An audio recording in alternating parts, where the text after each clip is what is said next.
Ho there, Larry from the PipeCat channel here once again. And yet again, I have got an inexpensive treat for you. A guitar acquisition syndrome, something that I wasn't going to do. That's usually how I acquire most of my guitars anyway. I set out planning not to get one. And that's like trying not to think of a purple elephant. Try not doing that now. Well, that's kind of how it was.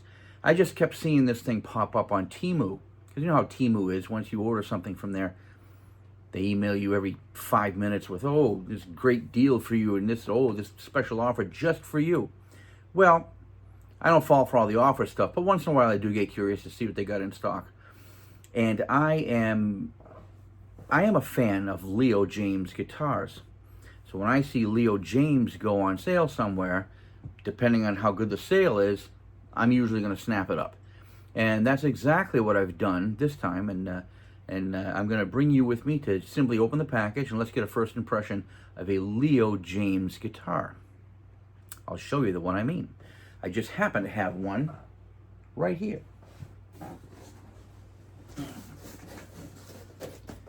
This is the box that it came in, just like this. Just like this. No outer packaging, no protection of any kind.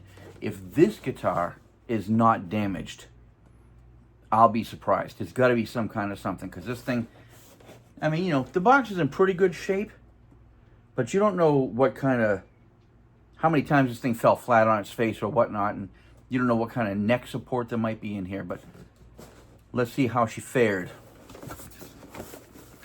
See, they were even nice enough to put a breathing hole in there for it.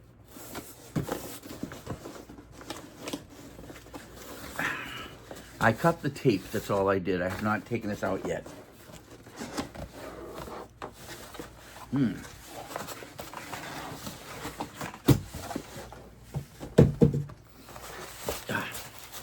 There we go.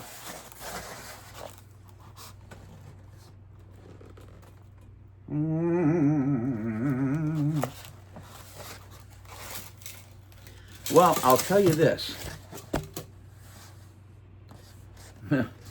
Any styrofoam support for the neck and body that were in there, it was just lying there. It wasn't even taped to the box.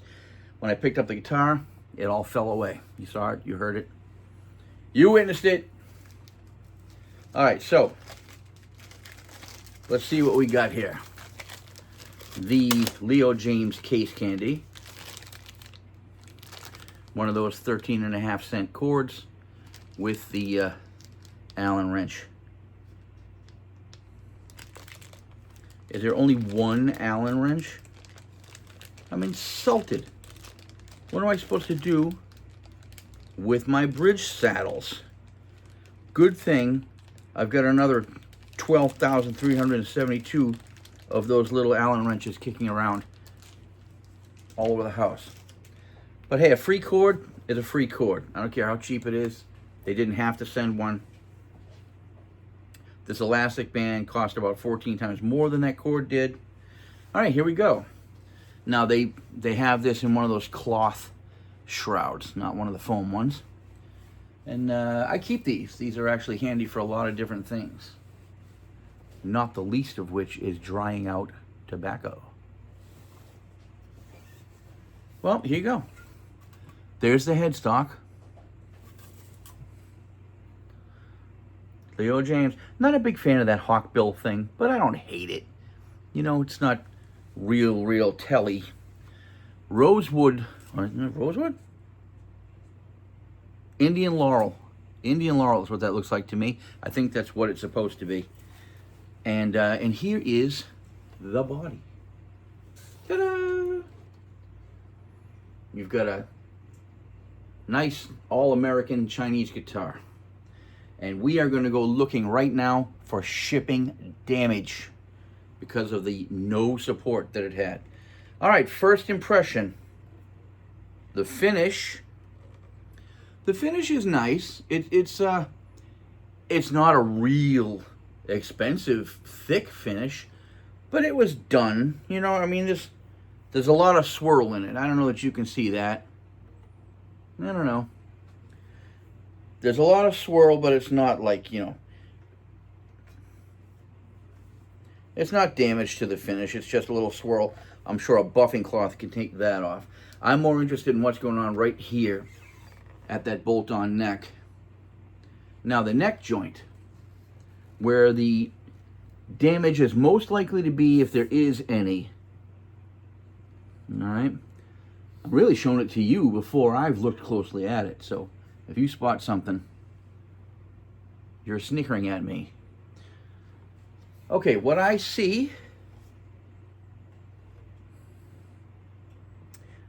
it's pretty interesting. These bridge saddles are they're not bad, but really they're just kind of like, you know, some kind of cheap metal with a lot of chrome plating on them to make them look real steel. But Leo Jaymz usually does a pretty decent job with their hardware, so I trust them, whatever they are.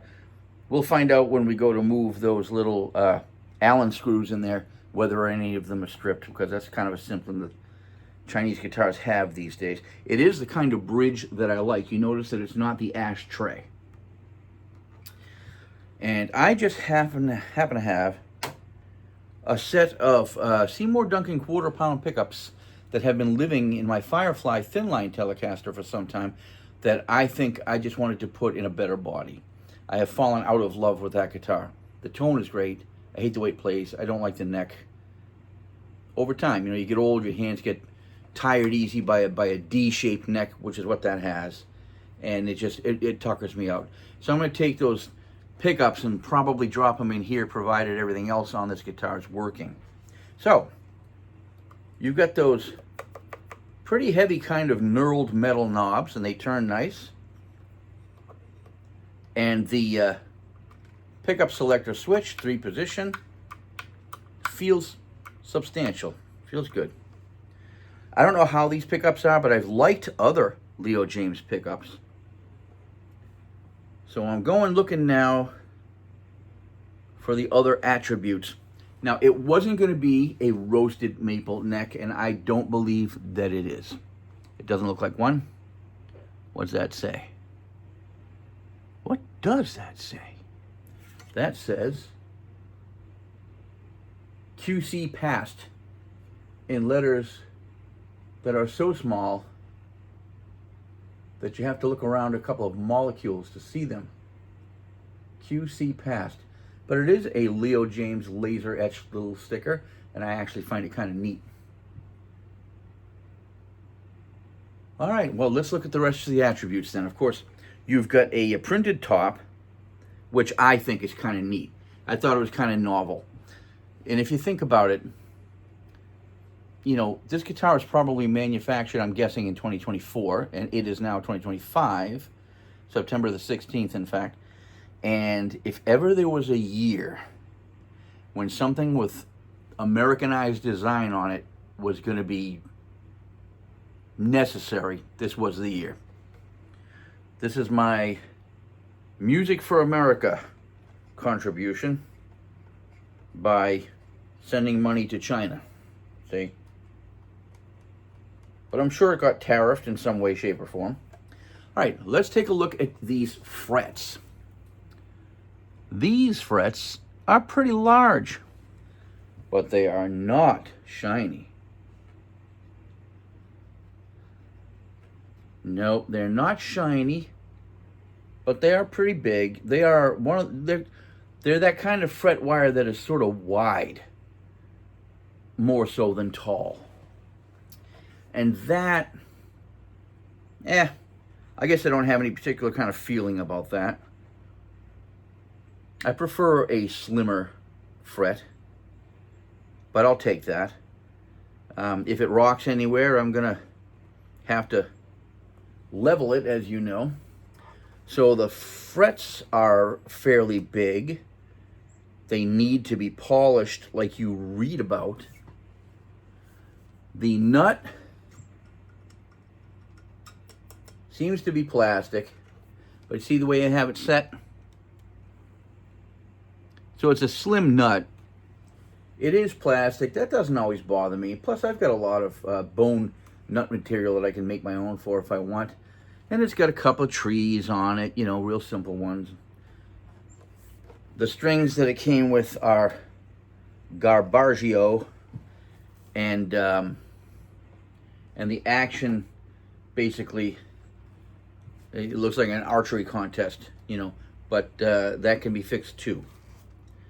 The strap pegs, this one on the bottom is loose, and this one on the top is loose. So those need to be tightened up. I'll probably go through all these wood screws because I don't know if you can tell from looking. I don't know. I can't see that well what you can see, but the screws mounting the bridge onto the body are not dead straight. They're a little bit slanty. That happens when you're in a hurry. Somebody took the plastic off this bridge already because I can see the little pieces of torn plastic trapped underneath the screw. I kind of like the idea of the clear acrylic pick guard though. Isn't that neat? When you got a design like that, you better have a clear acrylic pick guard. So I like that idea. I don't know how these pickups are going to sound, but let me tell you something. If I plug this in right now, it's only to see if it works, because this action's ridiculous. The frets are filthy and not shiny. And the reason why you don't see me crying like a little yatch about it is because I paid $123 for this guitar. $123 on Temu. And let me tell you, the body, which by the way is supposed to be mahogany, it is about the weight of mahogany. It's pretty heavy. This is no light guitar. The neck is a slim, see? It's a slim C, see? It is a slim neck, and I think once that action is down, which I can fake by holding the strings down, once I get that action straightened out, I think that's going to be a pretty fast neck. That Indian laurelwood fingerboard seems to be quite dry. That's going to need some oil, maybe some wax. The body, now, the finish in the front of the guitar, the finish in front, I mean, of course that's a print, you know that. But you know, they feathered in the black pretty good. Look at that. They did a pretty nice job with that. That whole thing may be a veneer, but I don't know, I get the impression that the black was sprayed on there with a thinned out airbrush. You can tell that they had thinned that black pretty well, because you can tell how even the feather is, see? I don't believe that the entire top it's a print on a veneer, of course, but I think that they actually did do some quality paint work. And if they didn't, they got me fooled, and that's all that matters. Now, for the price of a very large lobster roll, I got me a telly with a very nicely weighted body. And I love the flag design. You know, I actually wanted the British one, but they were out. That's how patriotic I am. I am patriotic, but I'm also a big British invasion fan, so I wanted the British flag. But I'm kind of glad they were out of them because, you know, I don't want to seem too pretentious. I know, hard to beat where I already am in that direction, but... So those bridges right there, they're already sitting pretty low. See the slant? See the slant of the bridge saddles? You see? Let me turn it this way. You see the slant of the bridge saddles? It's a little low. It's a little bit low. The problem with that is the action is really high. And the neck, let me borrow your eyeball. The neck, from where I'm sitting, which is on the wrong end, the neck seems to me, you know, if that's got a bow in it, it's very, very subtle. Let me put on my my goggles here and set this down for roll. All right, it's got a very slight front bow. That's a good thing because that action is really high. And I'm probably going to want to pull that back. And if I do it with the truss rod rather than the saddles, then those saddles don't have to get any lower. See, they're already slanting. They're already slanting too low into the body. And that means that the amount of compression on each one from the string, which by the way is top loaded. This is a top loading telly design. There is no string through. There are no ferrules. That means that what you see is what you get, and that's a very, very minimal angulation. You know, very minimal compression down. So what I'm probably ultimately gonna do at first glance here is I'm gonna have to adjust the truss rod to straighten the neck a bit. But I can't really do much else until I dress those frets, because I mean, hopefully there's no real high ones or real low ones, because I would hate to have to fret level this thing. The frets do not look like steel to me. They don't look like it. I don't care what the specs say it is. They may not say it's steel, but if they're saying it's steel, they're wrong. That's not steel. Steel isn't greenish or brown. So those are probably some nickel base with something else in it. Some alloy that is probably going to be easier to grind down than steel would be. So that might be a saving grace, but I'm hoping that I can straighten the neck out and probably have to shim it. I'll have to shim this neck back this way. I'll have to shim it that way because those saddles need to come up higher. If those saddles sit that low like that, there's just not enough compression from the string pushing it down into the body. The tone is going to suck. It's going to suck shit. So that's something I've got to do. I don't know what the pickups are going to be like. I hadn't even considered them because I wasn't going to go with them anyway. They might be nice. I can plug it in right now, but it's not going to sound like anything. And it's certainly not going to sound like it's going to sound, even if I do tune it up and everything. Acoustically, let's see how these tuning pegs work. Just get the strings in some semblance of, wow.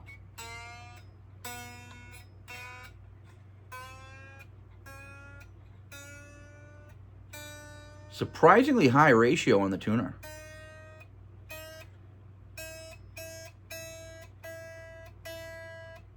As soon as I reach that E, I'm doing it by ear. As soon as I reach that E, a lot of the ugly buzz went away. That's good.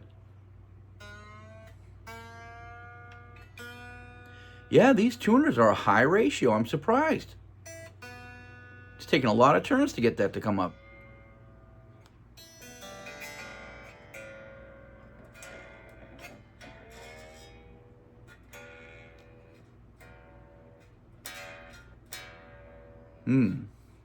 Listen close.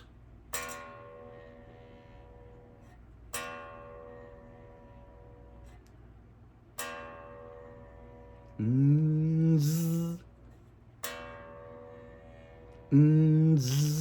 hear that? That means that I've got a tone rubber somewhere, and I'm willing to bet it's one of these little Allen screws down here. It's probably loose.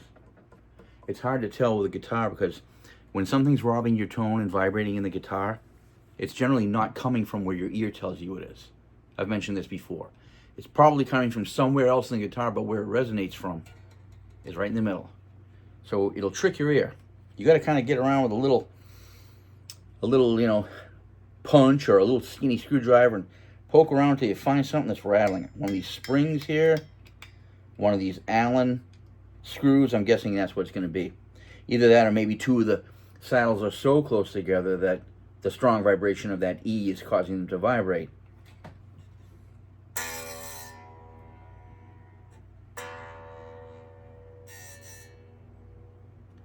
I'm really hitting that. I'm hitting that real hard. And the reason why you're not hearing a lot of fret buzz is because the goddamn string is like stratospherically high.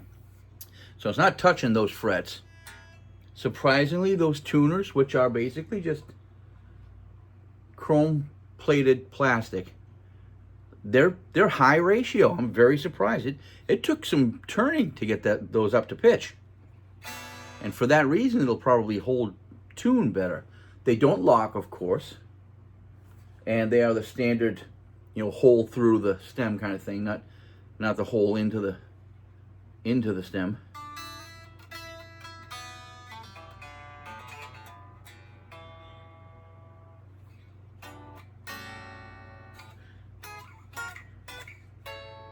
Ooh. Orful. This won't do anything in pitch until what was that word again? Fuck with it. So this is going to have to be,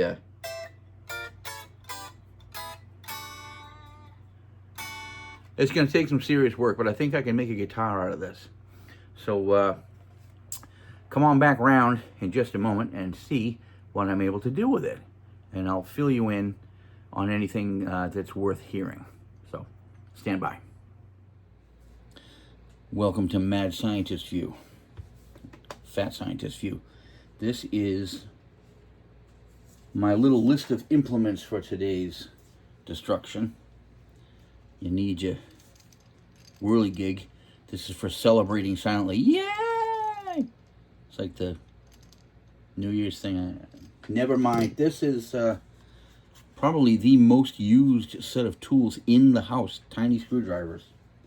Always needing them. And of course, the ubiquitous fingernail thingamajig that I use for the fret polishing. Not so much for the leveling, but the polishing. It would take quite a while to level it with this here. But you know what? You could probably actually do it. So what I'm going to do is hope that these strings live through this. They may not be great strings, but they're brand new, and they actually don't sound that bad. But in handling this guitar, I've found that, of course,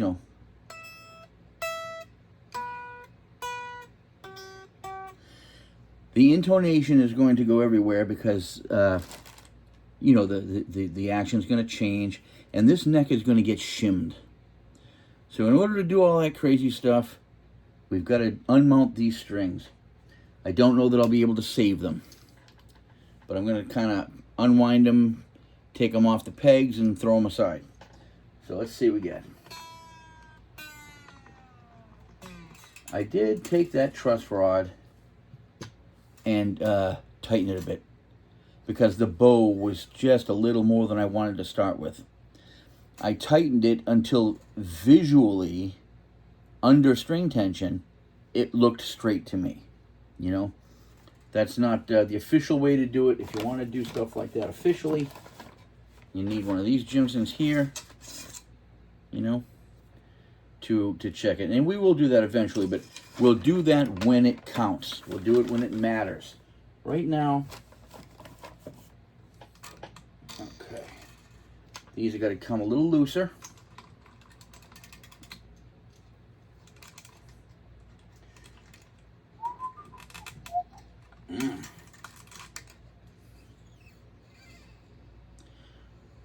A string hanging in the air like this, you can get a pretty good idea of its quality. This one has a bend in it, right here. It's actually got a nasty little bend. And it looks like an impact wound on the string. So that string's probably going to croak pretty soon. Let's just unmount these.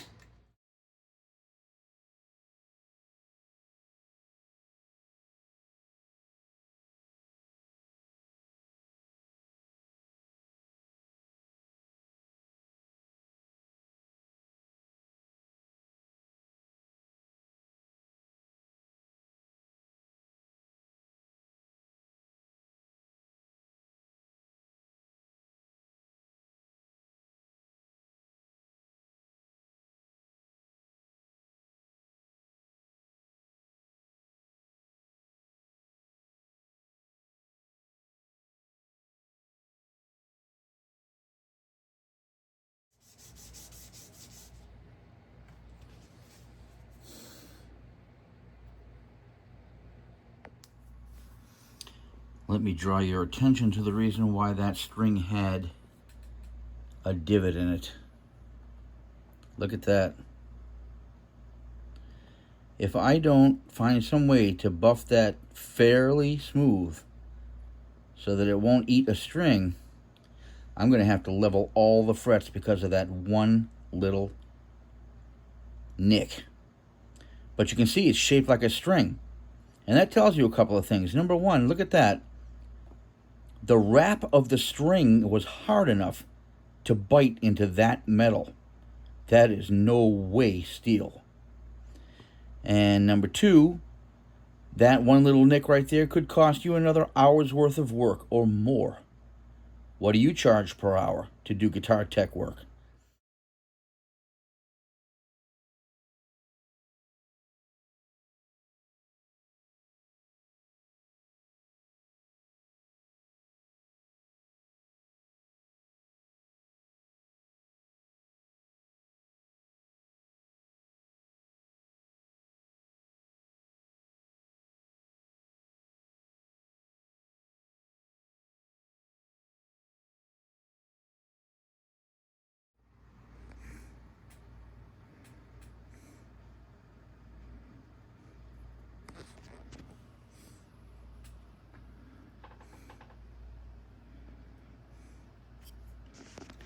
That right there, believe it or not, it looks terrible, but I cannot feel it. It looks like you would, but I can't. And that's all I wanted, not to be able to feel it. The frets came out pretty good with the steel wool. They only have to be good enough, and you see the mess it makes. Now this is how you check for a straight neck. There's no strings on it, mind you, no tension. So when the tension is added, it will begin to produce that bit of front bow. A little bit of light coming through right there. See? See the light coming underneath the teeth there? If I wanted to, I could probably straighten that out with another half turn of the Allen wrench to the truss rod. The truss rod. Yep, I did about a half a turn with that. Look at the cat hair. Wow. Let's look at cat hair. Ew. Getting itchy just looking at it. This is what a half turn did for the amount of space that we were seeing. See? Eliminated it. Pretty good. And the end is not floating. That's the important thing. The middle seems to be making pretty good contact. Fraction of a millimeter. And the ends are not floating. So that's a straight neck without any strings on it. So that is the benefit of one of these things. You know, this is a pretty cheap one. Eloise Guitar Neck Straightness Check Tool. And, you know, I've got a better one up there in the drawer, but you know what? I mean, a straight edge is a straight edge. As long as it gets between all the frets when you move it until it finds a home and lays on the wood all the way without balancing on a fret or anything like that, then it's fine. So, this one suits me for today. Our next issue on this guitar, tighten that up a little. Our next issue is right here. These bridge saddles, they are too far down. They need to be able to come up. But this action is already high on the neck. So instead, the angle of the neck has to now, the angle of the neck is coming down and hitting them too low. If you continue down, it's hitting them too low. We need to shim the bottom of the neck right here so that the neck leans back a hair. And now its angle will shoot a little higher. Not that high, but you know. It'll shoot a little higher and we can raise these up. That'll cause those little Allen screws to not be floating like that, and it'll also give the string the ability to push more compression down on each saddle, bringing it in better contact with the solid body for better tone. So right now, we've got to think about shimming that neck. And I'll show you how I'm going to do that. The old screw gun, I'm going to trust that it is charged. And let's see about removing the neck. Leaving these strings hanging out like this is kind of a dumb idea. But, you know, I'm just going to go with it. So the neck, we don't need that cradle right now. In the back.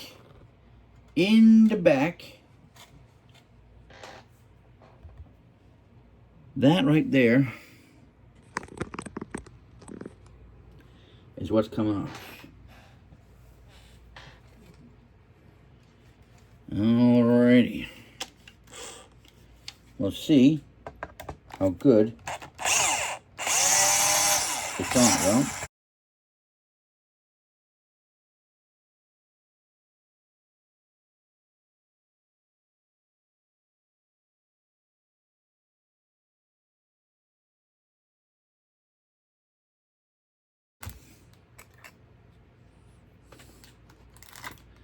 My magic screw holding, what would you call that? Dish? Yeah.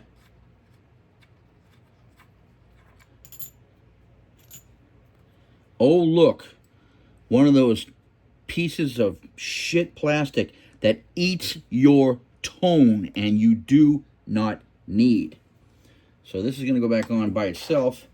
These, you know, I can't really think of a use for them, but I keep them.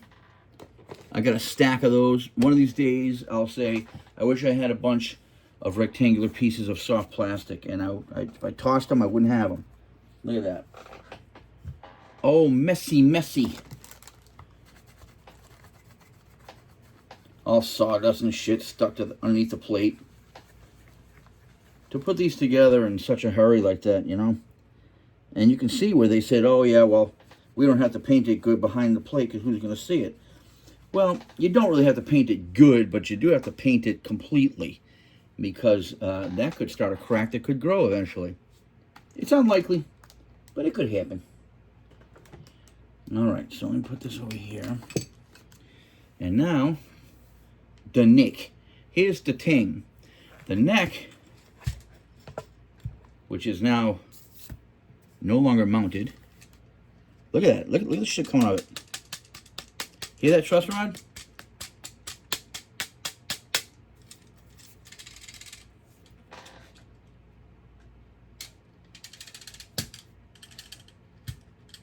Yep, that's the truss rod. It's not the trees. It could be some of these nuts up here. You know what? I'm going to cry about it 5 times 5 days from now. So let's, yeah. That is a deplorable mess. Now let's see what the neck pocket looks like. That's not too bad. I mean, you know. This neck pocket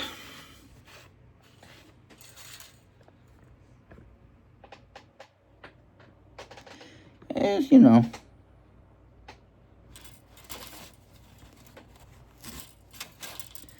it's not chewed to shit, and it has got paint in it, so that has sealed some of the flying dust, which I'm not so sure I agree with, but anyway. What we need now is shim material. Normally, I'd use a credit card, but you know, I save pieces of cardboard like this.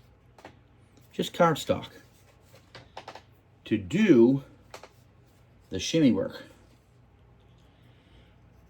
So what I'm going to do, I'm going to cut me a shim out of this. You do have to kind of be careful that you're cutting it straight.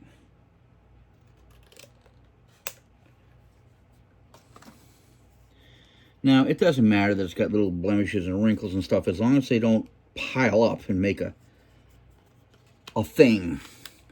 So this shim fits in that hole width-wise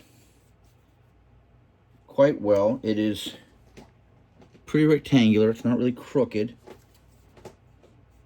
So what we're going to do is we're going to put a double thick piece nearest the body, and then a single thick piece coming away from it toward the neck. That way, instead of having just one pressure point here and one pressure point here, there's also one in the middle, and that'll kind of even the load a little bit.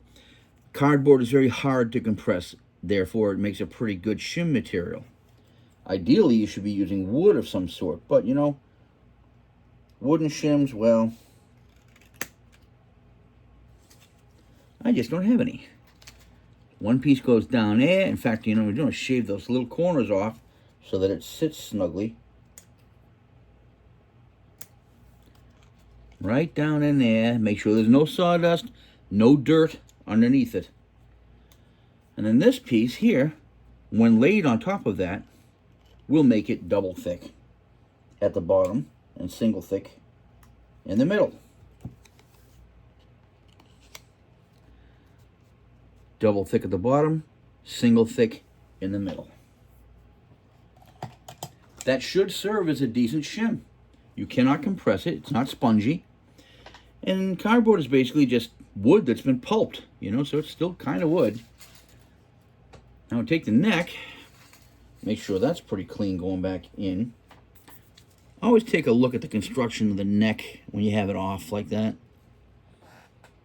You know, this was not stellar, but it's okay, you know.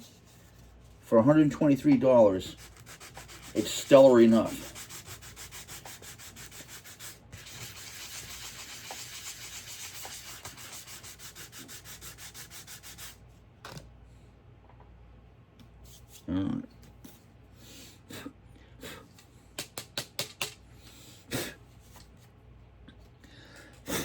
All right, so there's our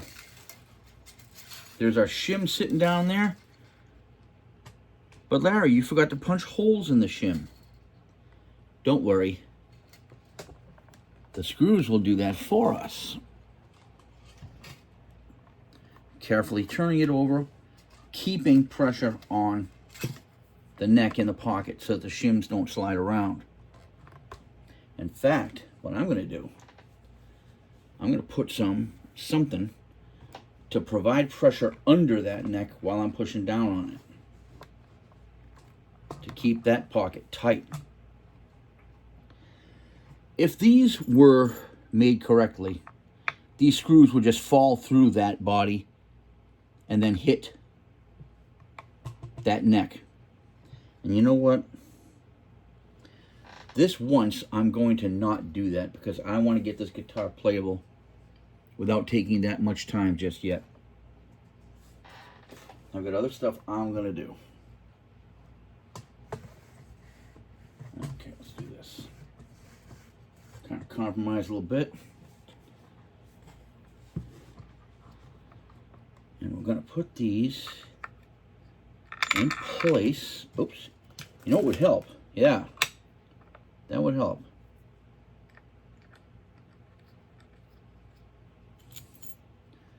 Just going to get them ready to go. When I bring the screw gun down on top of these, I'll be applying pressure from both sides.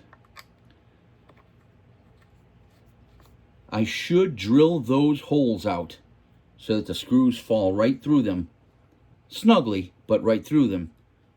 And the first thread they encounter is the neck wood. But today, I'm moving quickly. I actually got to be somewhere. All right. So we'll put one in.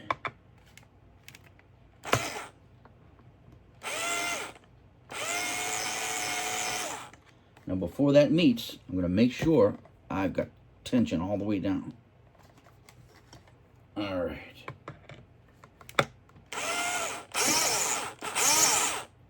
Pushing it together hard. I'm not going to tighten that all the way yet.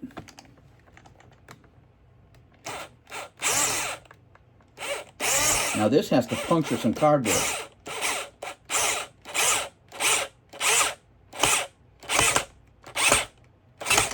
You can kind of feel the resistance as it does so.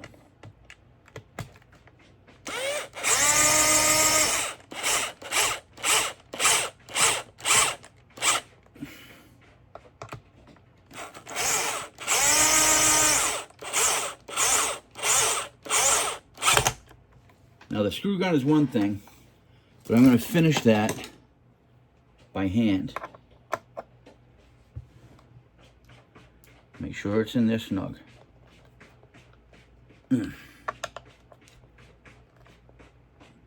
Tighten it as if your tone depended on it. Don't strip it. It's in there pretty good. Now I can take the rag out from under it because it's no longer holding it up. My God, the cat hair, this is embarrassing. From this table alone, I should expect to see 3 bald cats, but I don't. So here is what we get after having shimmed. You can see, I'm going to try and get a view for you. You can see where the, I don't know, I can't get my head in there to see if you can see that. But the neck pocket looks a little different now. It's got a bit of space there.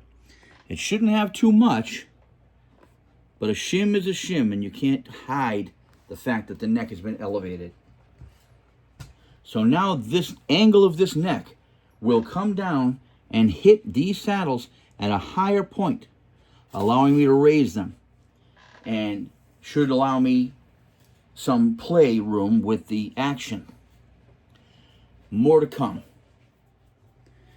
So what we've done so far with our $123 Temu Leo Jaymz T-type guitar is we have straightened the neck out, at least without string tension on it, and we have polished the frets so that they are pretty good.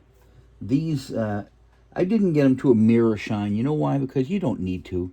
You don't need to. I got them down to where they're smooth, and I got them down to where you can't feel that divot in this one fret that got whacked by a string. I don't expect that the string that whacked it will probably live through much, but what we then did was we shimmed the neck. We shimmed it so that we could raise the bridge saddles up a little bit to be able to get more string tension on top of the saddles, to bring them in harder contact with the body of the guitar for the sake of better tone, stronger tone. So now what we're gonna try and do, which isn't always advisable, but we're gonna try it. We're gonna try and put the original strings back on the tuners to see how our shim came out. My party favor. Let's see what happens.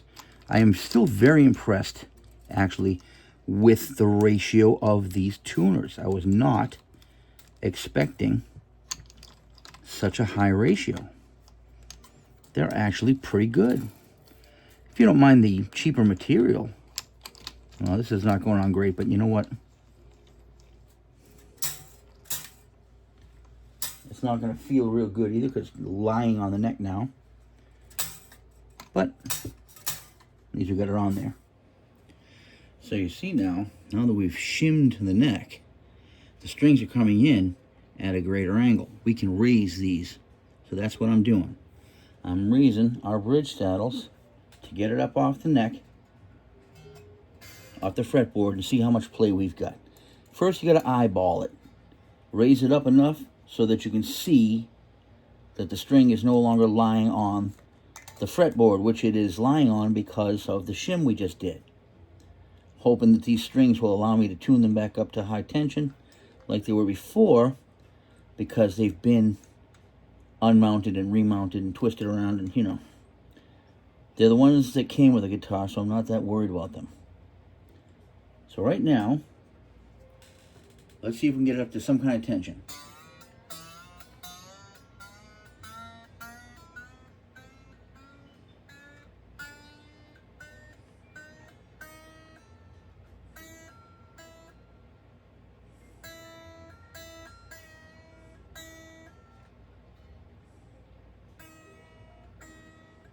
That sounds like about an E, a rough B,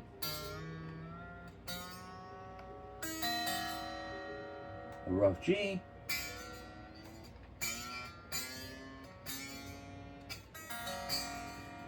a rough D,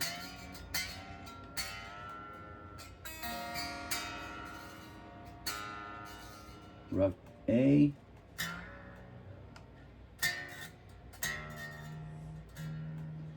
that's the string that I didn't think was going to hold because of the big dent in it.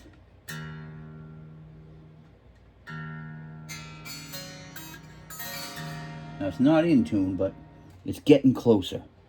We managed to get the strings up off the frets just a little bit. Of course, they're buzzing like crazy. And we haven't checked the nut slot and things like that, which I can already see is quite high. The nut slot's going to need to get cut down, but let's try to raise these bridge saddles enough to get the strings up where they aren't necessarily buzzing too bad. We've got plenty of screw length left to do that in the bridge saddles. I'm eyeballing the radius. I don't know what this radius is. Looks like it might be like a 10, something like that. I don't think it's quite 12. It's not quite that flat. Could be. I have to look at the specs or get my radiusing tool out.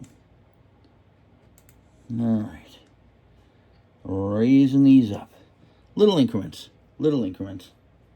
I don't know if you can see what I'm doing. Little increments. One turn. Eyeball it. Do the other one. On the same saddle. One turn. Eyeball it. I can already feel that the tension of the string pushing down on the saddle is much greater now. That's what we wanted. So we're going to keep raising these up until we can eyeball in a rough action height that is in the ballpark of what we want. Still won't be all that close, but it'll be closer. So here's our saddles. Make sure they're all pressing down. See how now, instead of the saddles angling down like this, like they were, now they're more like that because they've raised up some. Instead of pointing down, now they're pointing kind of straight ahead. That's what we're kind of hoping for. And let's again try to tune it to some kind of semblance. Sound like about an E?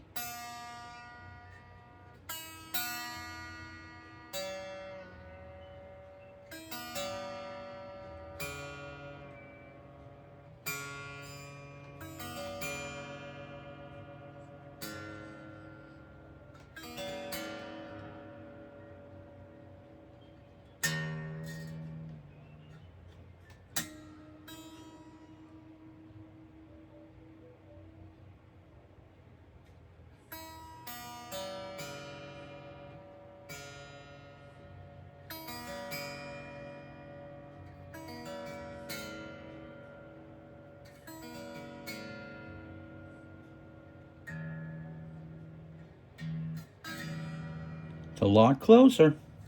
Now we're up off the frets finally.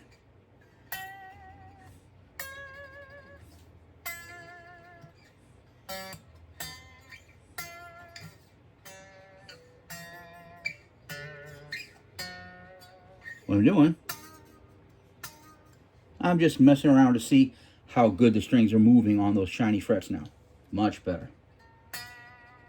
No resistance. That's what we want. But still buzzing all over the place because this action is not set yet. A couple of things. Let me get you off the tripod here. A couple of things. The nut slot heights are a little high. And the strings, of course, are still buzzing. I'm gonna let me turn this around. I've got it in selfie mode. Let me turn it the other way. Okay. So now the nut slot heights, they're kind of high. If I can demonstrate that, let's see if I can do it with one hand on the. Hold on. Maybe if I put something yellow next to it like that, help me focus. No, now it's going to focus on the yellow thing. Ooh, that's aggravating. So here's holding down the string at the 3rd fret, and look.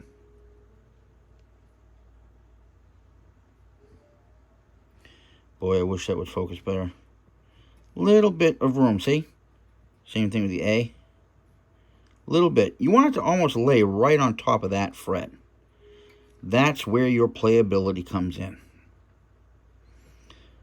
Your nut slot height is responsible for about half of your playability. That high E string is not too bad, not too far away. So that's what we got to do. We got to figure out the action. We got to figure out the nut slot height, which is easy to fix. I got to make sure of how much bow the string resistance is giving the neck now. And then we can worry about other stuff, like the intonation and, you know, getting the action just where we want it to be and that kind of stuff. You know, we can mess around and make sure that those bridge saddles are adjusted to the correct radius. That's important. So, you know, so that they match the curvature of your frets. I gotta get the rest of this steel wool that's stuck to the magnet of my pickups out of there too. So yeah, we got some stuff to do yet. I'm going to pause and mess with some of that, and I'll show you my results. Well, you know what I did? Let me explain. It's too long. Let me sum up. I fixed the intonation, which actually was not that far off.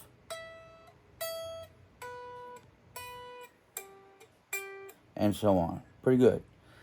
I set the action. I found that the top fret, which is so often the case with new guitars, it was the same height as the rest of the frets, but because of the curvature, because of the shim we put in, it had a little bit of buzz in it. So I took the top fret down a little bit with our little fingernail tool. I just knocked a fraction of a millimeter off the height of that, and I polished it again. Now it doesn't buzz anymore. And it's playing pretty good. Now, I have not messed with the electronics yet.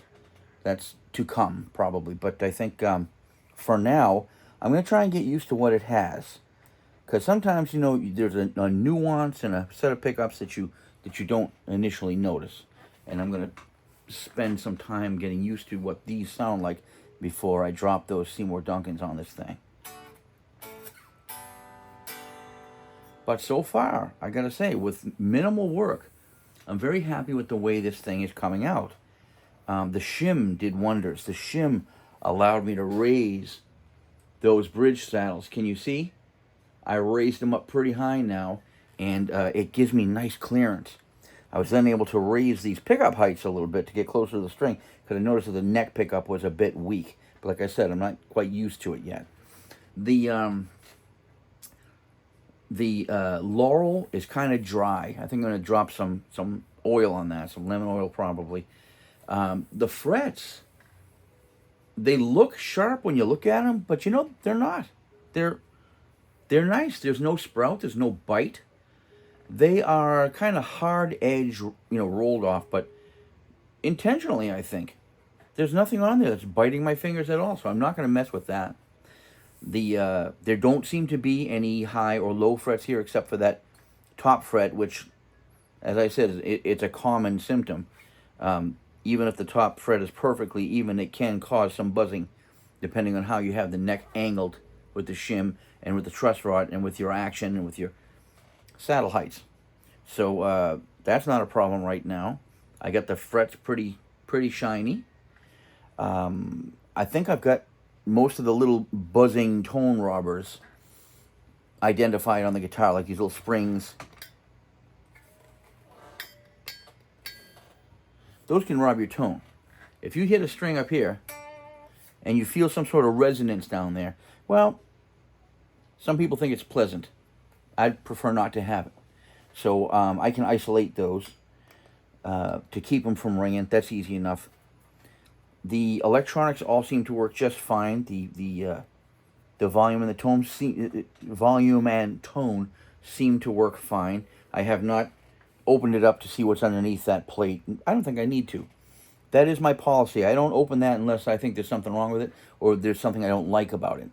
The switch seems just fine. The knobs seem to work just fine. They are heavy-duty metal knurled knobs like most Telecaster type guitars have. And the bridge saddles, although they're not the most expensive material in the world, they seem to be some kind of really thickly chrome-coated something cheap or other. But they work. They work. They stay put. They sit together pretty good. They're correctly spaced. They're not too crowded. They're not shifted to one side. I get plenty of, well, the strings are very well centered on the neck. So far, this $123 guitar has cost me nothing to get playing pretty nice. So when the daylight hours come, I'll plug it in and we'll do a little bit of sound demo that way. But until then, thanks for watching so far. And I hope you pick up a couple of tips here and there. But like I said, I'm not an expert of anything. And I'm not necessarily teaching anybody anything. If you see me do something that you've never tried, give it a shot. Sometimes it works. But I am just a purchaser. I am a customer who bought this guitar. And I'm just sharing with you what my experience has been so far. So more to come when I can make some noise. So sit still, stay put, stay tuned in for that. This guitar took a lot of setup. But in the end, I was pretty happy. I mean, every little thing on this guitar needed to be adjusted in some way. Because the way it was delivered, it just wasn't a coherent beast, you know? Every little thing was kind of having a problem with some other little thing until I had to end up tweaking everything. So I have not touched the electronics with the exception of raising the pickups up closer to the string, because I think it needed that. But so far, yep, the complete setup has been pretty much done. There's a couple of things I'm going to sweeten a bit. Like, for instance, I don't like the polish job on the frets. I only brought them to basically adequate. But I would really like them to be shinier. They could move a little, the strings could move a little more freely on the frets than they are right now. But it's not really a problem. I've adjusted the heights of the pickups so that they're roughly equivalent in volume. It's tough because, you know, of course, the bridge is always going to be brighter than the neck, and the neck is always going to be, you know, boomier than the bridge. So volume-wise, try to picture it in context with the band, you know. Try to picture it in context with what's going on in the room, and determine for each one whether you think it's putting out the right volume, the right amount of signal. Right now, I've got them up about as high as they can go. One thing that I've noticed, though, the bridge pickup is very microphonic, and that's a clean channel right there. The neck pickup, not at all. But the bridge, boom, boom, boom.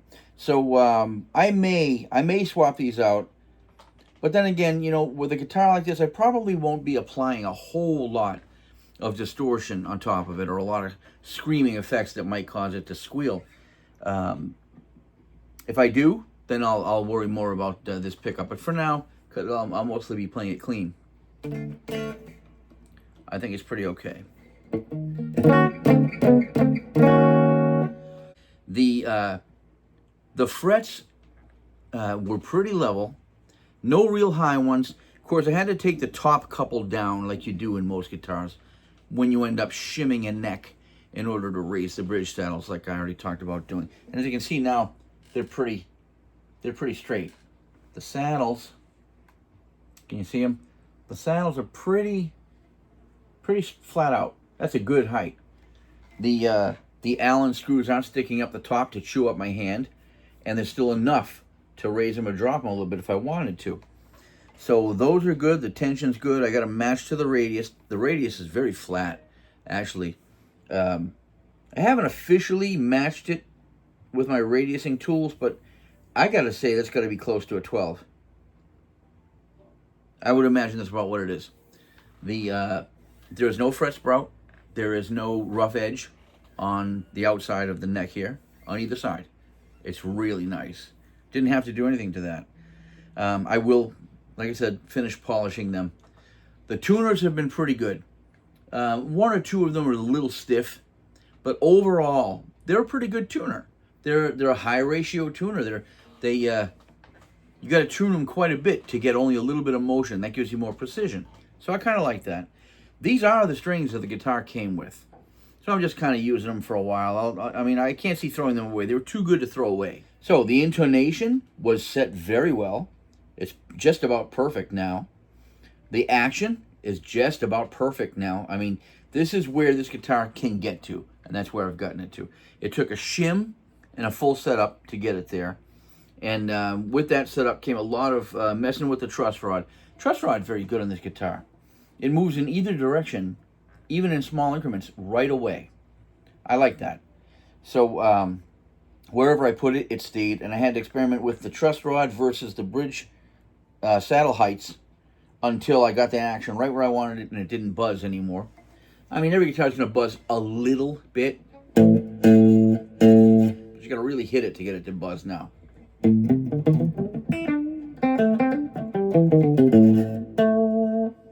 It's a very vocal sounding guitar. This is going through my Vox MV50 clean with only a reverb, little reverb pedal attached to it. So I've gotten what I want from this guitar. I did not spend any additional money on this. So it was the $123 that I paid for it. That's it. The shipping was free. And it showed up quickly. Even though the packaging wasn't so great, it did show up in one piece. One little bit of visual damage to that fret that I was able to buff out pretty much. So that's it. This is the guitar, the Leo Jaymz T-Style American flag clear acrylic pickguard guitar with 2 single coils, no kind of switching, no stacked humbucker or anything like that. And that's what I ended up with, and I'm pretty happy. Pretty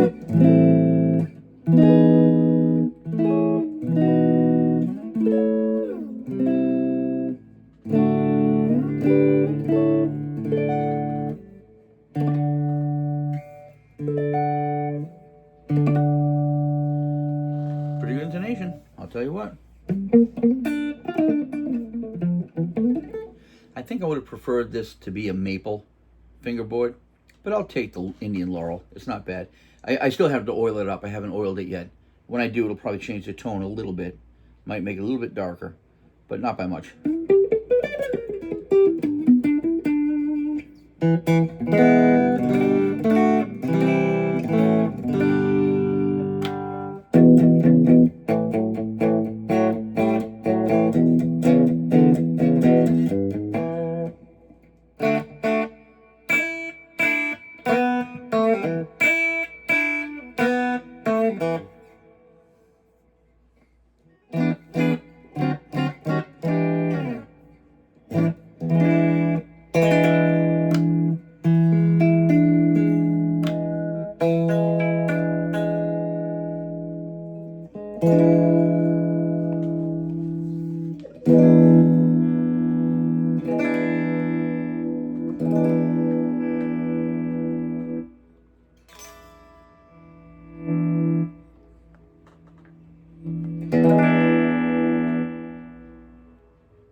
Those are pretty logarithmic pots, I'm finding out. And everything happens near the 10, not near the 1. So these are logarithmic, sort of in a backwards direction. Instead of everything dropping out when you get down close to 1, it starts dropping out right away at 10. And then goes down gradually near 1. It's pretty, the finish is nice. You can buff out any swirling that you find. It's a pretty substantial finish. Seems pretty thick to me. The neck pocket's nice and tight, and everything fits and everything works, and nothing was stripped or broken after closer scrutiny. So that's it. I just wanted to share this guitar with you. If you see this on Temu for $123, and by the way, I even bought this on a 6-month plan.